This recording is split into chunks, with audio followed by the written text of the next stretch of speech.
কারণ আমরা তো এখানে তৃণমূল কংগ্রেস, আমরা তো মিশে যাচ্ছি না, কিন্তু আমরা রয়েছি তো তৃণমূল কংগ্রেস। মানে আমি এখন সংখ্যাটা, এখন এগুলো তো সেপারেট চিঠি করতে হবে, করব। সংখ্যাটা 64 পেরিয়ে গেছে। কালকে বলবো হয়তো 65। কাল যখন সেই এমএলএ আসবেন তখন বলবো 65।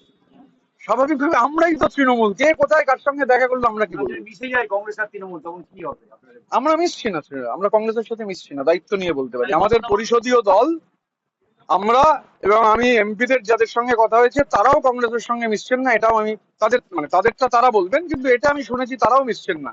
তো সংখ্যাগরিষ্ঠ এমপি কংগ্রেসের সাথে মিশছেন না, সংখ্যাগরিষ্ঠ এমএলএ, সংখ্যাগরিষ্ঠ মানে কি, এখন তো সংখ্যাটা উত্তরোত্তর বৃদ্ধি পাবে, তারাও মিশছেন না।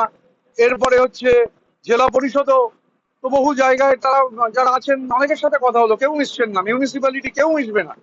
তাহলে কংগ্রেসের সাথে মেশার প্রশ্নটা উঠছে কোথায়? কে ইন্ডিভিজুয়ালি কি করেছেন সে নিয়ে কি তখন বলবো? তখন কি আপনার আলাদা প্রতীকের জন্য লড়াই যাবে? সেগুলো কাল কি হবে কালকে বলবো। আপাতত আজকে যা আছে এইটুকু বলতে পারি, আজকেরটা বললাম। এই যে আমি তো জানি কালকে আসবেন,